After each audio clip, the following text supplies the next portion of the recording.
Katy and the Stray Dog, a Katy the Witch story dedicated to Cassius Fox. Hello, this is Natasha, and I'm here with the latest story about Katy, a girl who lives a pretty ordinary life apart from one thing. She's a witch. She goes to school like everyone else, but she can do magic spells. And as you will hear in this story, so can her cat, whose name is Solomon. In a while, I'll tell you a little bit about our latest Patreon supporter, Cassius Fox, from Wellington in New Zealand. But first, here's the story that we've dedicated to him. When Katy was just a wee small witch, the family had a dog. But he lives with her dad now and is getting rather old. She has a cat called Solomon, but Katy always thought, and I think she's right here, don't you? That cats aren't quite the same as dogs. Not in the devotion department anyway. But a dog, if you love a dog, the dog will love you back to his or her dying breath. That dog will do anything for you. Well, he might not come back right away when you call him in the park, if he's chasing a squirrel. He is a dog after all. But he will adore you and protect you and look up to you as a kind of god. In other words, when it comes to pets, only a dog is the real deal. So, as soon as Katy was old enough to take a dog for a walk on her own, she wanted one. She bought a book that explained about all the different breeds, their habits, their temperaments, and their diets. And she spent hours and hours turning the pages and trying to decide which sort of dog she wanted most. And every time she decided on one breed, she soon found another that was even cuter and more lovable. But Katy's mum, to be honest, wasn't the greatest fan of dogs.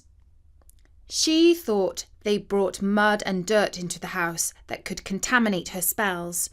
She thought it was annoying when they barked at the postman or a visitor. She didn't like the way their breath smelt, and she was a teeny bit frightened of their teeth. And besides, money was short, and dogs don't live for free.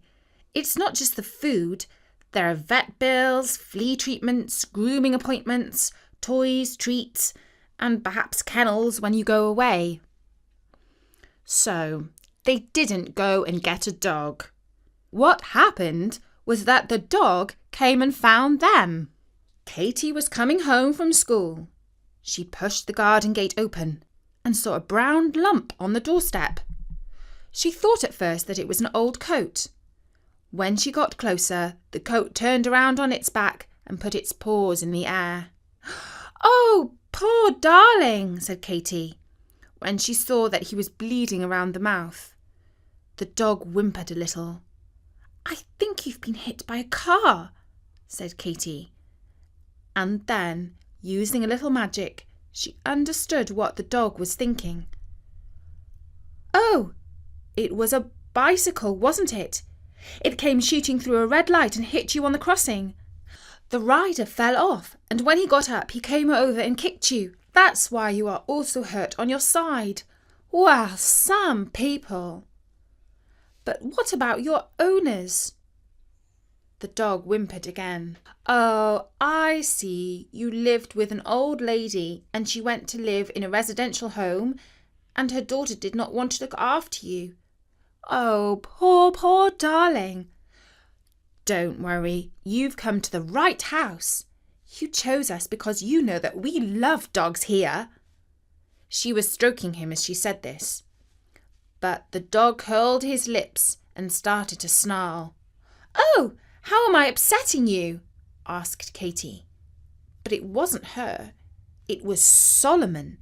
He was sticking his head out of the bedroom window. He hissed, "Don't listen to Katy. She's a little fibber.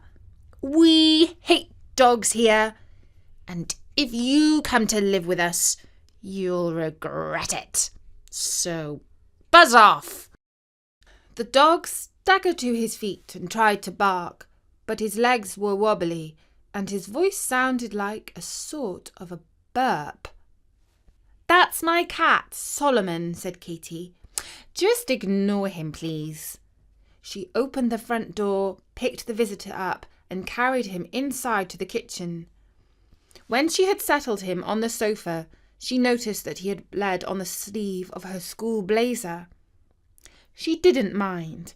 In fact, the stain made her feel good because it was proof that she had helped a living creature in need. By the time Katy's mum came home, the dog had drunk water, dined on dog biscuits, which Katy had bought from the corner shop, and had had his wounds tended to with love and care and cotton wool. His exact breed was a mystery, but his curly coat was quite poodly. He was no doubt one of those popular poodle mixes, like a cockapoo or a labradoodle or a cavapoo. His coat looked brown, but after a good wash, he would probably come out as apricot-coloured. His face was definitely cute, and all he lacked was a bit of playful, springy bounce. No doubt that would come back when he was feeling better. As Katy stroked him, she used a little magic and mind-reading to find out that his name was Joey. In short, in Katy's mind, Joey was already part of the family, whether Katy's mum or Solomon the cat liked it or not. Nothing and nobody could make Katy get rid of Joey. In fact, if Joey went, she would go too, and that was final. But in the morning, Katy had to go to school, and Mum had to go to her business at the magic shop. Katy pleaded with her mum to take Joey to the shop, but she refused, saying that some of her witchy customers were afraid of dogs. Joey had to stay at home with only Solomon for company. He would need to go into the garden every now and then, so Katy left the back door open, even though that meant letting cold air into the house. It was Solomon's habit to sleep until about 9:30, when he would slink downstairs and find the breakfast that Katy always left for him in his bowl. When he slipped into the kitchen, he was met with a shrill and unexpected woof! The sight of a cat at close quarters in broad daylight made Joey forget all about his injuries. He was already starting to feel quite a bit better enough to jump straight off the sofa and to lunge at Solomon. Solomon coolly lifted up a paw and stuck out a razor-sharp claw. "Not so fast, Dumbo," he hissed. Joey skidded to a halt. He didn't want a claw in his face. "Woof, woof, woof," he said. "Oh, come off it. Stop that pathetic racket," said Solomon. "You smell worse than rotten fish. Why don't you go and take a bath?" And Joey found himself standing outside in the garden. Before he could say, "How did I get here?" a great slosh of water fell from the sky and landed on him. Joey shook himself dry, and another deluge came down. "Hey!" he woofed, before noticing that a cheeky grey squirrel was laughing at him. He wasn't going to let that mockery go unpunished. He chased the pesky rodent up a tree. The fugitive ran up the trunk and sat on a branch. But then, creak! The branch was bending under his weight because the squirrel was growing larger and larger. Then, snap! The giant pest with a bushy tail fell to the ground. By now he was the size of a large police dog. His teeth were like rusty iron railings with horrid points on the end. He snarled, "Now it's your turn to run, Poochface," and poor Joey ran as fast as he could back to the house, only to find that the door was shut. Solomon was peering at him through one of the glass panes and showing no sign of being about to open up any time soon. "I must be hallucinating," he panted. But when he turned round, the giant squirrel that was bounding towards him did not seem like a hallucination. There was nothing else he could do. He darted for the hedge, where he luckily found a gap small enough for him to squish through into the next garden. From there, he ran out onto the street and made off down the pavement. "I picked the wrong house," he said to himself as he ran. "It's haunted." When Katy came home from school, she was hoping that Joey would be waiting for her by the door, but he wasn't. "Hello, I'm back," she called out. But there were no sounds of paws pattering along the corridor. He must still be feeling poorly, she said to herself, and she went to look for him in the kitchen, but he wasn't there, and he wasn't anywhere in the house or the garden. She even looked in the garage, but to no avail. But she did find Solomon, who was sitting on the chair in her room. "I recognise that smirk on your face," she said. "It was you, wasn't it? Go on, admit it. You've done something evil to that poor dog." "Don't blame me. I didn't do squiddly pop," purred the wicked cat. "But we won't see that lily-livered pooch again. He was scared off by a squirrel in the garden."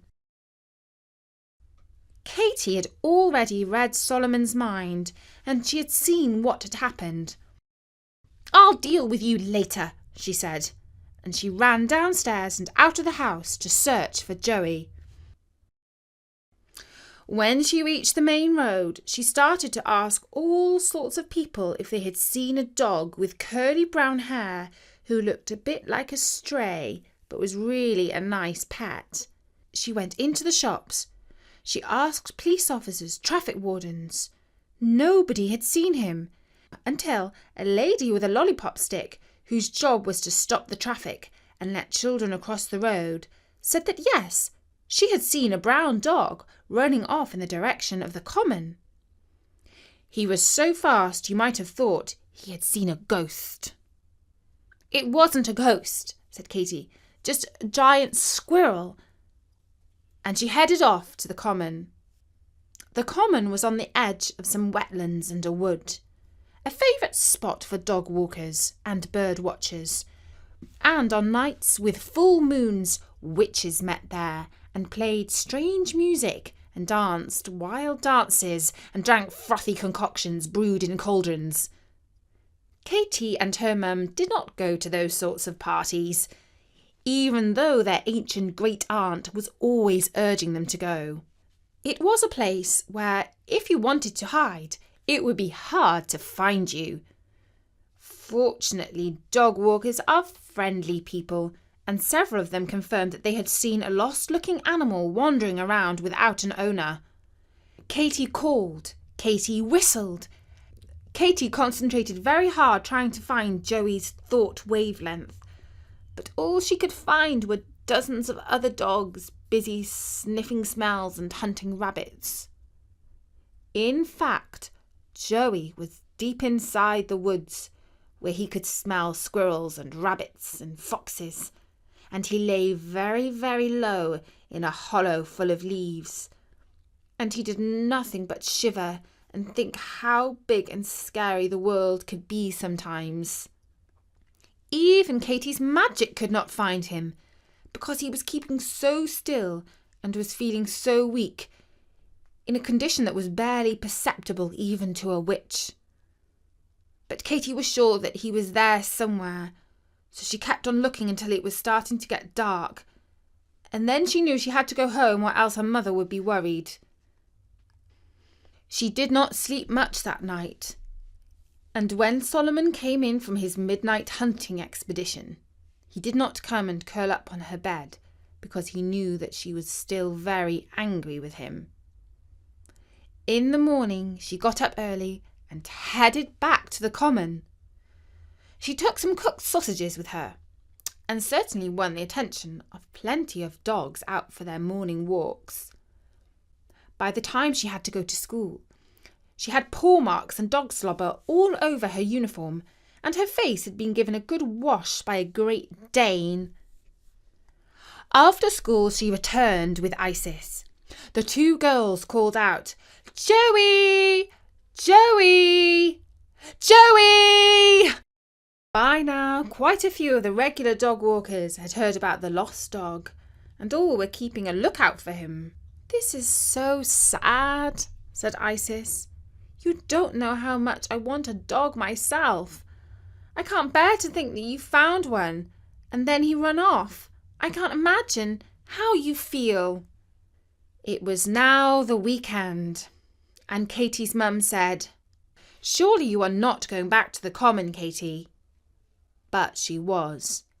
By now, even Katie was beginning to lose hope.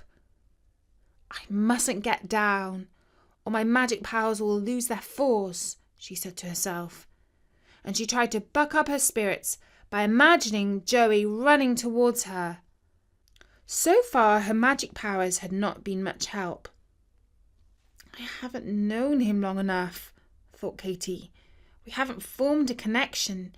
He's afraid of me because of that giant squirrel. Oh, sometimes I could strangle Solomon. But then I can't blame him.